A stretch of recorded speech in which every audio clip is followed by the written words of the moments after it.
नमस्ते। नमस्ते, good evening सभी को। यहाँ पे आज हम डिस्कस करने वाले हैं कक्षा 12 के फिजिक्स सिलेबस को। ठीक है, हमें कितना पढ़ना है, उसमें कौन कौन से चैप्टर पढ़ने हैं, कितनी यूनिट हैं, ये सब आज हम जान लेते हैं। ठीक है, तो सबसे पहले हम जानते हैं कि कक्षा 12 की फिजिक्स में आपके यूनिट कितने हैं। तो सबसे पहले यहाँ पे आपको 9 यूनिट दिए गए हैं। ठीक है, 9 यूनिट में आपकी जो पहली यूनिट है वो क्या है? स्थिर वैद्युत की। स्थिर वैद्युत की ये पहली यूनिट है। सेकंड यूनिट आप दी गई है विद्युत धारा। तीसरी यूनिट है आपकी विद्युत धारा का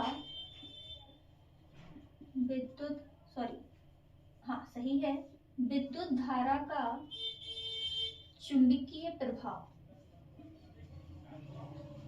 चुंबकीय प्रभाव तथा चुंबकत्व तथा चुंबकत्व। ठीक, चौथी यूनिट आपकी दी गई है विद्युत चुंबकीय प्रेरण। विद्युत चुंबकीय प्रेरण तथा प्रत्यावर्ती धारा। प्रत्यावर्ती धारा। ठीक, पांचवी यूनिट दी गई है हमें क्या? विद्युत चुंबकीय तरंग। विद्युत चुंबकीय तरंग। ठीक है, ये जो 5 यूनिट दी गई हैं ये हमारी फर्स्ट पोर्शन किताब की है, मतलब पहली बुक की है, फर्स्ट पार्ट जो फिजिक्स का दिया गया है। ठीक है, ये 5 यूनिट हमें उसमें पढ़नी है। इन 5 यूनिटों को मिला के टोटल हमारे 13 चैप्टर हैं। ठीक, आते हैं हम सेकंड भाग में इसके।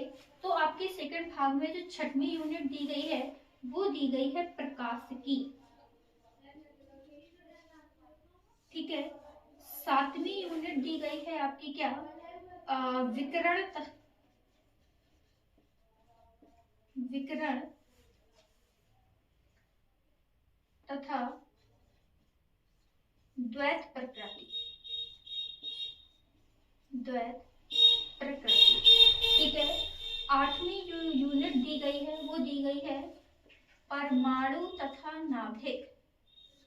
परमाणु तथा नाभिक।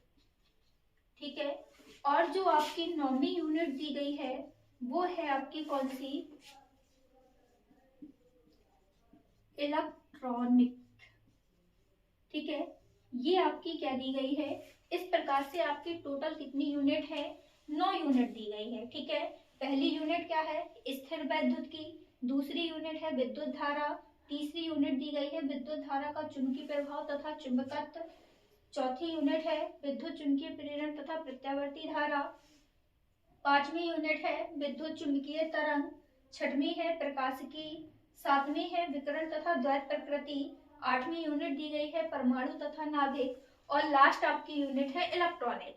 ठीक है, अब हम ये जान लें कि इन यूनिटों में हमें कितने कितने चैप्टर पढ़ने हैं।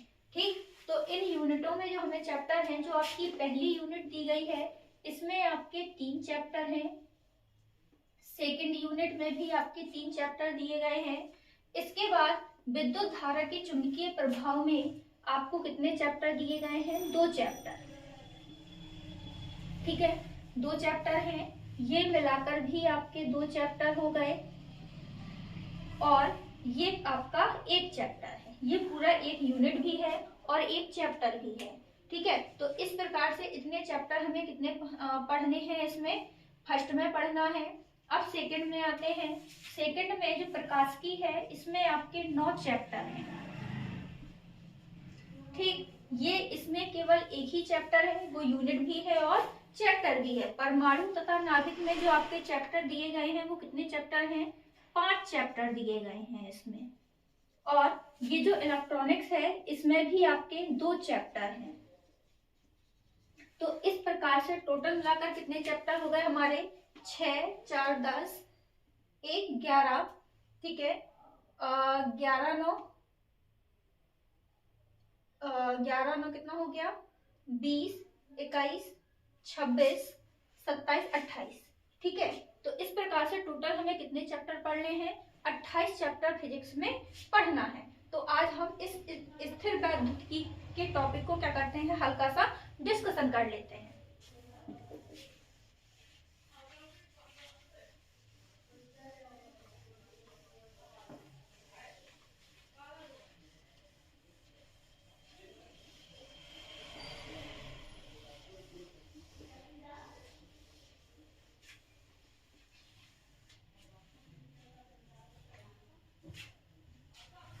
ठीक है, चलिए तो आज हम शुरुआत करते हैं किसकी, चैप्टर फर्स्ट।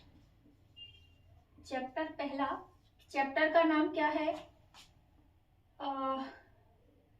विद्युत आवेश, विद्युत आवेश तथा विद्युत क्षेत्र।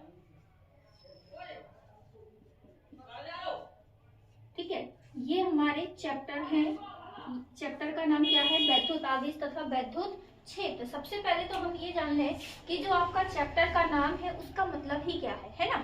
चैप्टर का नाम है विद्युत आवेश और विद्युत क्षेत्र आपका। तो विद्युत आवेश आपका क्या कहलाता है, विद्युत आवेश। तो विद्युत आवेश क्या कहलाता है कि किसी पदार्थ का वह गुण जिसके कारण क्या करता है, वह आकर्षण और प्रतिकर्षण करने का अनुभव करता है, वो आपका क्या कहलाएगा, विद्युत आवेश कहलाता है। ठीक है, आवेश क्या है, किसी भी पदार्थ का वह गुण है जिसके कारण वह आकर्षण और प्रतिकर्षण करता है। अगर मान लीजिए अब अगर हम पूछें कि आपका आवेश है वो उत्पन्न कैसे होता है ना, कि कैसे उत्पन्न हुआ आवेश, तो जब हम किसी भी दो चीजों को आपस में क्या करते हैं, रगड़ते हैं। ठीक है, तो रगड़ने से क्या होता है कि जो उनके इलेक्ट्रॉन होते हैं वो एक दूसरे की तरफ क्या होने लगते हैं, ट्रांसफर होने लगते हैं। जैसे मान लीजिए कि आपकी दो वस्तुएं दी गई हैं ए और बी। ठीक है, अब जब हम इन दोनों वस्तुओं को आपस में क्या करेंगे, रगड़ेंगे। हमने दोनों को आपस में क्या किया, रगड़ा। जब हम इनको आपस में रगड़ेंगे तो जो इनके इलेक्ट्रॉन होंगे, क्योंकि कोई भी पदार्थ होता है वो कणों से मिलके ही बना होता है, सब में इलेक्ट्रॉन होते हैं, तो इसके जो कण होते हैं वो क्या करने लगते हैं, एक दूसरे की तरफ ट्रांसफर होने लगते हैं। ठीक है, तो जो ये इलेक्ट्रॉन आपके ट्रांसफर जब होने लगते हैं तो आपका उस पदार्थ में, ये जो आपकी वस्तु है या पदार्थ जो भी आपने लिया है, ये क्या होने लगेगा, ये आवेशित हो जाता है। मतलब इसमें काय का गुण आ जाएगा, आवेश का गुण आ जाएगा। ठीक है, तो जब इसमें आवेश का गुण होगा तो ये क्या करेगा कि ये जो आसपास जो अपनी हल्की वस्तुएं होंगी वो उनको क्या करने लगेगा, आकर्षित या प्रतिकर्षित करने लगेगा। ठीक है, तो आवेश क्या है कि आवेश किसी पदार्थ का वह गुण है जिसके कारण वह क्या करता है, आकर्षण और प्रतिकर्षण करता है।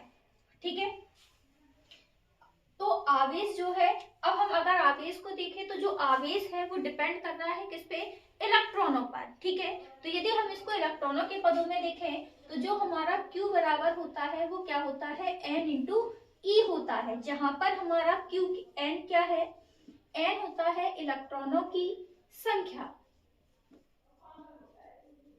ठीक है, और E क्या है, इलेक्ट्रॉन का आवेश। ठीक, तो Q हमारा किस पे डिपेंड हो रहा है, इलेक्ट्रॉनों की संख्या पर, कितने इलेक्ट्रॉन ट्रांसफर हुए। ठीक है, तो इलेक्ट्रॉनों की संख्या पे डिपेंड है आपका आवेश, और इसका जो मात्रक होता है वो क्या होता है, कूलाम। आवेश का मात्रक कूलाम हुआ। आपसे पूछे आवेश उत्पन्न कैसे होता है, तो वो इलेक्ट्रॉनों के ट्रांसफर से क्या होता है, आवेश आपका उत्पन्न होता है। ठीक है, अब जो अच्छा यहाँ पे हमने आया क्या, जो E है वो इलेक्ट्रॉन का आवेश है ना, तो अब इलेक्ट्रॉन का आवेश होता कितना है, इसका जो आवेश है वो 1.6 × 10⁻⁻19 कूलाम होता है। ठीक, अब आते हैं कि आवेश आपके कितने प्रकार के होते हैं, तो जो आवेश है वो कितने प्रकार के हैं, है ना। तो आवेश के प्रकार देखें, आवेश के प्रकार। ठीक है, तो जो आवेश होता है ये दो प्रकार का ही होता है। एक होता है आपका धनात्मक आवेश, धनात्मक आवेश, जिसको हम इंग्लिश में क्या कहते हैं, पॉजिटिव चार्ज, पॉजिटिव चार्ज, ठीक है। और दूसरा आवेश क्या होता है, ऋणात्मक आवेश, ऋणात्मक आवेश, जिसको हम इंग्लिश में क्या कहते हैं, नेगेटिव चार्ज कहते हैं, नेगेटिव चार्ज। अब हम पूछे कि धनात्मक आवेश कब उत्पन्न होगा, ऋणात्मक आवेश कब उत्पन्न होगा, तो आवेश तो हमारा किस पे डिपेंड कर रहा है, इलेक्ट्रॉनों की संख्या पर, है ना, कि जब इलेक्ट्रॉन आपके ट्रांसफर होंगे एक वस्तु से दूसरी वस्तु की तरफ तो आपकी वस्तु क्या हो जाती है, आवेशित हो जाती है, ठीक है। तो अब हमें देखना है कि उस वस्तु पे कब धनावेश उत्पन्न होगा और कब ऋणात्मक आवेश उत्पन्न होगा। तो धनात्मक आवेश कब उत्पन्न होता है, जब आपके इलेक्ट्रॉनों की क्या होती है, क्या होती है, इलेक्ट्रॉनों की कमी, ठीक है।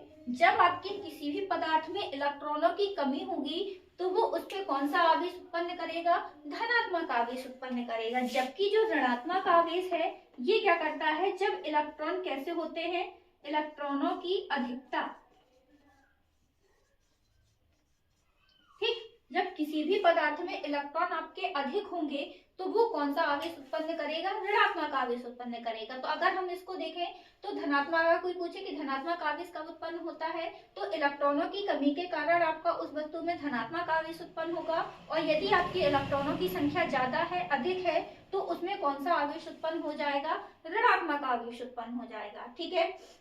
तो हमने यहाँ पे एक चीज इसकी देख ली चैप्टर की, विद्युत आवेश क्या है ये हमने जान लिया कि विद्युत आवेश क्या है, विद्युत आवेश के प्रकार क्या होते हैं, इसको हम प्रदर्शित किससे करते हैं, इसका सूत्र क्या होता है, मात्रक क्या होता है, ठीक है। अब आते हैं हम किसमें, विद्युत क्षेत्र में। विद्युत क्षेत्र क्या है आपका, विद्युत क्षेत्र, ठीक है। तो विद्युत क्षेत्र आपका क्या कहलाता है, एक ऐसा एरिया, एक ऐसा क्षेत्र जहां तक आप क्या कर रहे हो, आकर्षण और प्रतिकर्षण बल का अनुभव कर पा रहे हो, या हम ये कहते हैं कि वैद्युत बल का अनुभव हो रहा हो, किसका, वैद्युत बल का, ठीक है। ऐसा क्षेत्र, जैसे मान लीजिए हम उदाहरण लेकर समझाएं, जैसे मान लीजिए इतना एरिया है, ठीक है, ये इतना एरिया है जहां पे आप क्या कर पा रहे हो, वैद्युत बल का अनुभव करवा रहे हो। इतने एरिया में हमने क्या किया, आकर्षण और प्रतिकर्षण हमें महसूस हो रहा है। जैसे ही हम इस एरिया से बाहर चले गए तो हमें वैद्युत क्षेत्र क्या हुआ, महसूस नहीं हुआ, ठीक है। तो हमारा वैद्युत क्षेत्र क्या कहलाएगा, कि वह क्षेत्र जहां तक हमें क्या हो, वैद्युत बल का या आकर्षण या प्रतिकर्षण बल का अनुभव होता है, वह क्षेत्र हमारा क्या कहलाता है, वैद्युत क्षेत्र कहलाता है, ठीक है। अब जहां पर भी वैद्युत क्षेत्र होगा, आपका आवेश रखा होगा, वहां पे आपकी क्या निकलती है, बल रेखाएं निकलती हैं, जिनको हम कल डिस्कस करेंगे, ठीक है। तो यहाँ पे केवल आज हमने क्या क्या जाना कि चैप्टर कितने हैं, यूनिट कितनी पढ़नी है हमें, ठीक है, क्या क्या पढ़ना है। चैप्टर का पहला चैप्टर आपका विद्युत आवेश तथा विद्युत क्षेत्र है, उसमें हमने आवेश पढ़ लिया, आवेश के प्रकार भी पढ़ लिए और विद्युत क्षेत्र को भी समझ लिया, ठीक है। इसके आगे कंटिन्यू हम कल की क्लास में करेंगे। यदि आपको समझ में आया हो तो प्लीज इस वीडियो को लाइक, शेयर एंड सब्सक्राइब जरूर कर दें, ठीक है।